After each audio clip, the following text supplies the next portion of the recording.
PCU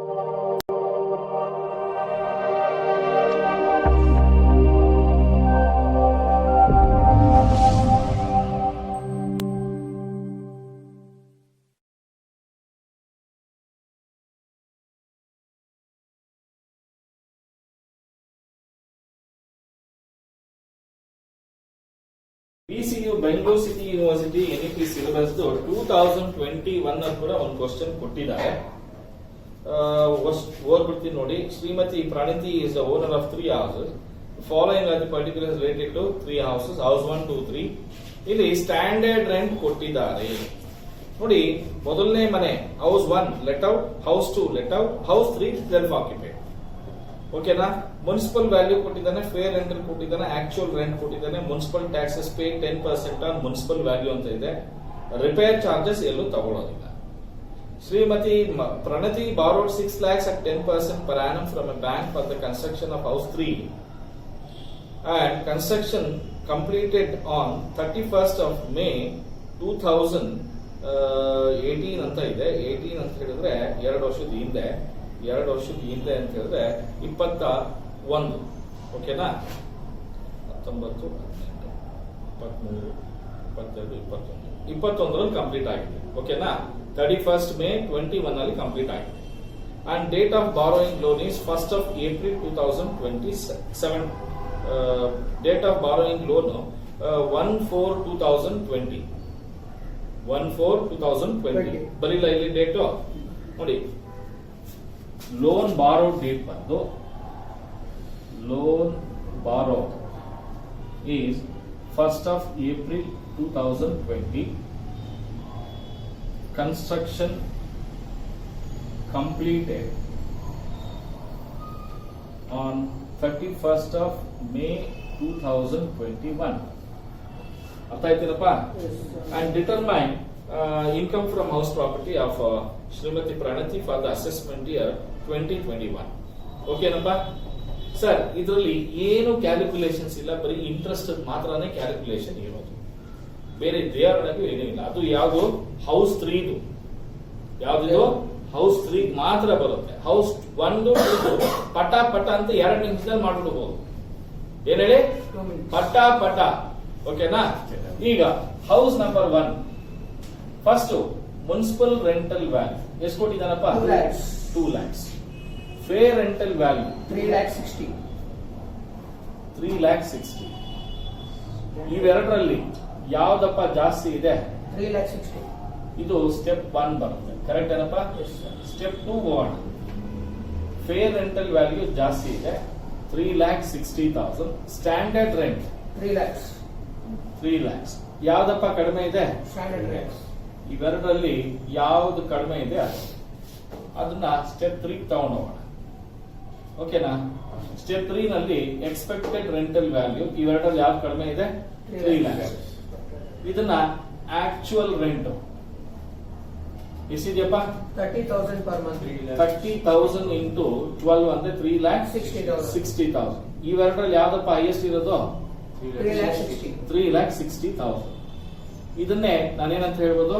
gross annual value. ಯಾಕೆಂದ್ರೆ unrealised rent ಇಲ್ಲ, vacancy period rent ಇಲ್ಲ, ಎಂತದ್ದು ಇಲ್ಲ. ಇದರಲ್ಲಿ municipal taxes 10% on municipal value. ಕರೆಕ್ಟಾ? ಮುನ್ಸಿಪಲ್ ವ್ಯಾಲ್ಯೂ 2 lakhs ಇದೆ, 10% ಅಂದ್ರೆ 20,000. ಅಲ್ಲಿಗೆ 3,40,000 ನೆಟ್ ಆನ್ಯುವಲ್ ವ್ಯಾಲ್ಯೂ. ಕರೆಕ್ಟ್ ಏನಪ್ಪಾ? ಇದರಲ್ಲಿ ಡಿಡಕ್ಷನ್ ಅಂಡರ್ ಸೆಕ್ಷನ್ 24 ಅಲ್ಲಿ first one standard deduction 30% on net annual value 1,02,000. 1,02,000. Interest on loan ಏನು ಇಲ್ಲ, ಯಾಕೆಂದ್ರೆ ಲೋನ್ ತಗೊಂಡಿರೋದು 3ನೇ ಮನೆಗೆ. ಅರ್ಥ ಆಯ್ತಾ? ಅಲ್ಲಿಗೆ income from house number 1 is 2,38,000. Income from house property number 1. ಈಗ ಹೌಸ್ ನಂಬರ್ 2 ನೋಡೋಣ. ಇದು ಕೂಡ ಏನಾಗಿದೆ? Let out. ಇದು ಏನಾಗಿದೆ? Let out. First municipal rental value ಎಷ್ಟಿದೆಯಪ್ಪ second 6 lakhs. 6 lakhs. Fair rental value 3,60,000. Highest ಇರೋದು 6 lakh. So higher is 6 lakhs. Step 1. Step 2. MRV is higher 6 lakhs. What is the standard rent? 4 lakhs. 4 lakhs. What is the lower of this? 4 lakhs. 4 lakhs. ಅದನ್ನೇನಂತ ಹೇಳ್ತೀವಿ? Expected rental value. Expected rental value 4 lakhs. Actual rent 40,000. 40,000. 40,000 into 12 480,000. 4 lakh 80. Higher of this, 4 lakh 80. higher of this, whichever is higher, whichever is lower. ಅಲ್ಲಿಗೆ gross annual value is 4 lakh 80,000 less municipal tax 10% of municipal value 60,000. ಅಲ್ಲಿಗೆ 4 lakh 20,000 net annual value. ಇದರಲ್ಲಿ deduction under section 24 standard deduction at 30% net annual value 126. 1 lakh direct ಆಗಿ ಹಾಕೋಣ 1,26,000 ಯಾಕೆಂದ್ರೆ repairs ಇದು ಇಲ್ಲ, interest on loan ಇಲ್ಲ. Correct ಏನಪ್ಪಾ? Correct, sir. 2 2 lakh. lakh 94. This is called as income from house property number 2. ಈಗ house 3 ನೋಡೋಣ. ಇದು ಸೆಲ್ಫ್ ಆಕ್ಯುಪೈಡ್. ಕರೆಕ್ಟ್ ಏನಪ್ಪಾ? Yes, sir. Self occupied net annual value of one self occupied value is nil. Actually ಎರಡು ಮನೆದು ನಿಲ್ ಅಂತ ತಗೋಬಹುದು, but ಅವನೇ ಹೇಳಿದ್ದಾನೆ 2 ಮನೆ ನಾನು ಬಾಡಿಗೆ ಕೊಟ್ಟಿದ್ದೀನಿ ಅಂತ, 2 ಮನೆ ಬಾಡಿಗೆ ಚಾರ್ಜ್ ಮಾಡಿದ್ದೀವಿ, ಇನ್ನೊಂದನ್ನ ಎಕ್ಸೆಂಪ್ಷನ್ ಕೊಡ್ತಾ ಇದ್ದೀವಿ. ಬಟ್ ಇದರಲ್ಲಿ ಡಿಡಕ್ಷನ್ ಕೊಡ್ಬೇಕು. ಕರೆಕ್ಟಾ? ಅಂಡರ್ ಸೆಕ್ಷನ್ 24 ಅಲ್ಲಿ ಬರೋದು ಒಂದೇ ಒಂದು, ಏನದು? Interest on loan. ಈಗ ಈ ಇಂಟ್ರೆಸ್ಟ್ ಆನ್ ಲೋನ್ ಮಾಡೋದೇ ಈ ಕ್ವಶನ್ ಅಲ್ಲಿ ನಮಗೆ 5 ಮಾರ್ಕ್ಸ್ ಇದಕ್ಕೆ ಇರುತ್ತೆ. ಯಾವ್ದಿರುತ್ತೆ?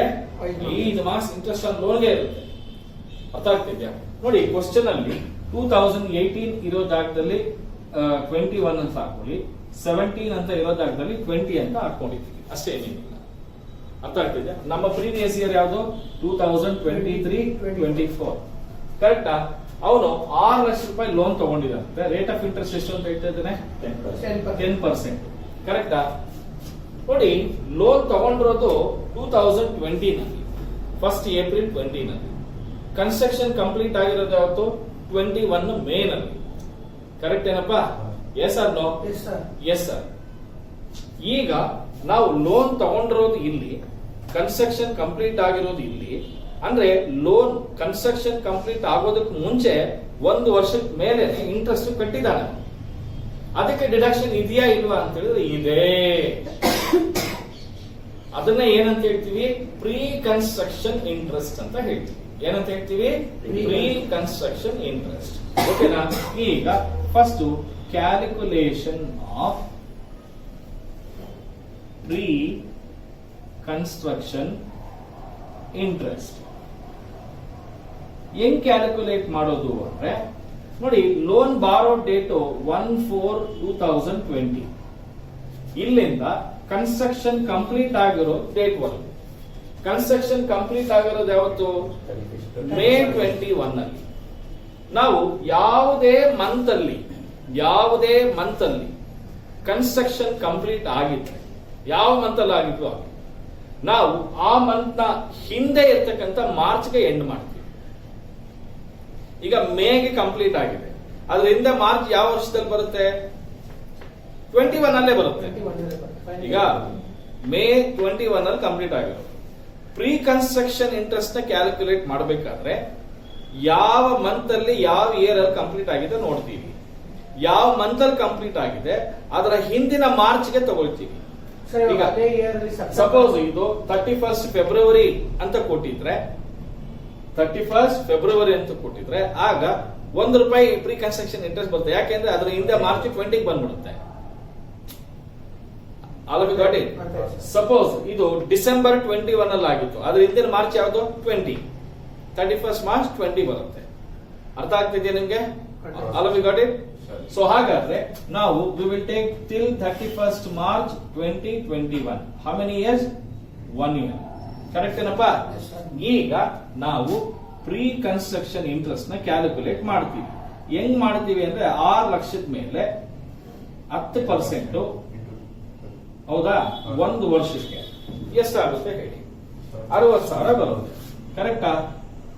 ಎಷ್ಟು ಬರುತ್ತಪ್ಪ? 60,000. 60,000 ಬರುತ್ತೆ.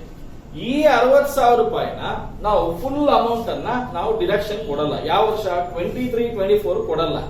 ಯಾಕೆಂದ್ರೆ ಮನೆ ಕಂಪ್ಲೀಟ್ ಆಗಿರೋದು ಯಾವತ್ತು? 21 ಮಾರ್ಚ್ ಅಲ್ಲಿ, ಮೇ ನಲ್ಲಿ. ಕರೆಕ್ಟ್ ಏನಪ್ಪಾ? ಅವನು 21-22 ನಲ್ಲೂ ತಗೊಂಬೋದಲ್ವಾ? ಅವನು ತಗೊಂಬೋದ ಇಲ್ವೋ? ತಗೊಂಡ್ಬಿಟ್ಟಿದ್ರೆ ಇವಾಗ ಬರುತ್ತಾ ಅದು? ಈಗ ನಾವು ಮಾಡ್ತಾ ಇರೋದು ಯಾವ ವರ್ಷನಪ್ಪ? 23-24 ಅಲ್ಲಿ. ಕಂಪ್ಲೀಟ್ ಆಗಿರೋದು ಯಾವತ್ತಪ್ಪ? 21 ಅಲ್ಲಿ. ಹಾಗಾದ್ರೆ 60,000 21 ಅಲ್ಲೇ ತಗೊಂಡಿರ್ಬೇಕು. ಆದ್ರೆ ಇನ್ಕಮ್ ಟ್ಯಾಕ್ಸ್ ರೂಲ್ಸ್ ಏನ್ ಹೇಳುತ್ತೆ ಗೊತ್ತಾ? ನೀವು ಎಷ್ಟು ಪ್ರೀ ಕನ್ಸ್ಟ್ರಕ್ಷನ್ ಇಂಟ್ರೆಸ್ಟ್ ಬಂದಿದೆ, ಕಂಪ್ಲೀಷನ್ ಇಯರ್ ಇಂದ 5 ವರ್ಷಕ್ಕೆ ನಾವು ಡಿವೈಡ್ ಮಾಡ್ತೀವಿ, ಇನ್ಸ್ಟಾಲ್ಮೆಂಟ್ ಅಲ್ಲಿ ಕೊಡ್ತೀವಿ. ಪ್ರೀ ಕನ್ಸ್ಟ್ರಕ್ಷನ್ ಇಂಟ್ರೆಸ್ಟ್ ಎಷ್ಟು ಬಂದಿದೆ? 60,000 ಬಂದಿದೆ. ಈ 60,000ನ ನಾವು ಪ್ರೀ ಕನ್ಸ್ಟ್ರಕ್ಷನ್ ಇಂಟ್ರೆಸ್ಟ್ ಅನ್ನ 5 ಇನ್ಸ್ಟಾಲ್ಮೆಂಟ್ ಆಗಿ ಡಿವೈಡ್ ಮಾಡ್ತೀವಿ 5 ವರ್ಷಕ್ಕೆ. ಅಂದ್ರೆ ಯಾವಾಗಿಂದ ಯಾವಾಗ ಅಂದ್ರೆ ನೋಡಿ, 21-22, 22-23, 23-24, 24-25, 25-26, 5 ವರ್ಷ. ಇಲ್ಲಿ ಎಷ್ಟು ತಗೊಂಡಿರ್ತಾನೆ? 12,000. 12,000 ತಗೊಂಡಿರ್ತಾನೆ. ಮೊದಲನೇ ವರ್ಷ ಆಗೋಗಿರುತ್ತೆ, ಅಲ್ಲಿ ತಗೊಂಡ್ಬಿಟ್ಟಿರ್ತಾನೆ. 60,000 ತಗೊಂಡ್ರಲ್ಲ, ಎಷ್ಟು ಕೊಟ್ಟಿರ್ತೀವಿ? 12,000 ಕೊಟ್ಟಿರ್ತೀವಿ. 22-23 12,000 ತಗೊಂಡಿರ್ತಾನೆ. 23-24 ಈ ವರ್ಷ ಇವಾಗ 12,000. ಈಗ 12,000 ತಗೋತೀವಿ. ನೆಕ್ಸ್ಟ್ ಇಯರ್ಗೆ 12,000 ತಗೋತಾರೆ. ಅದ್ರ ನೆಕ್ಸ್ಟ್ ಇಯರ್ಗೆ 12,000 ತಗೋತಾರೆ. All of you got it? Yes sir ನಾವು? Yes sir. ಹಾಗಾದ್ರೆ 12,000 ಪ್ರೀ ಕನ್ಸ್ಟ್ರಕ್ಷನ್ ಇಂಟ್ರೆಸ್ಟ್. ಇನ್ನ ಪೋಸ್ಟ್ ಕನ್ಸ್ಟ್ರಕ್ಷನ್ ಇಂಟ್ರೆಸ್ಟ್. ಪೋಸ್ಟ್ ಅಂದ್ರೆ ಏನು? Current period, current previous year 23-24 interest. ಕರೆಕ್ಟಾ? ಯಾಕೆಂದ್ರೆ ಲೋನ್ ರಿಪೇಮೆಂಟ್ ಆಗಿರೋದು ಎಲ್ಲರೂ ಕೊಟ್ಟವನ? ಇಲ್ಲ. ಕೊಟ್ಟಿದಾನ? ಅಲ್ಲಿಗೆ 6 ಲಕ್ಷದ ಮೇಲೆ ಈ ವರ್ಷ ಇಂಟ್ರೆಸ್ಟ್ ಕಟ್ಬೇಕು ತಾನೆ? ಕಟ್ಬೇಕಾ ಬೇಡವಾ? ಕಟ್ಟಬೇಕು ಸರ್. ಹಾಗಾದ್ರೆ 6 ಲಕ್ಷದ ಮೇಲೆ 10% ಈ ವರ್ಷದ್ದು 60,000, ಅಲ್ಲಿಗೆ 60 ಪ್ಲಸ್ 12 ಒಟ್ಟು ಎಷ್ಟಾಯ್ತು? 72,000 ರೂಪಾಯಿ ಟೋಟಲ್ ಇಂಟ್ರೆಸ್ಟ್ ಬರುತ್ತೆ. ಈಗ ಟೋಟಲ್ ಇಂಟ್ರೆಸ್ಟ್ ಮೈನಸ್ 72,000 ಬರುತ್ತೆ. ಅರ್ಥ ಆಯ್ತೇನಪ್ಪ? ಈಗ ಇದನ್ನ income from house property number 3. ಈಗ total income from house property ನೋಡಿ, ಮೊದಲನೇದು ಇನ್ಕಮ್ ಇದೆ, ಎರಡನೇದು ಇನ್ಕಮ್ ಇದೆ. ಇವೆರಡನ್ನು ಆಡ್ ಮಾಡಿ ಇದನ್ನ ಮೈನಸ್ ಮಾಡಿ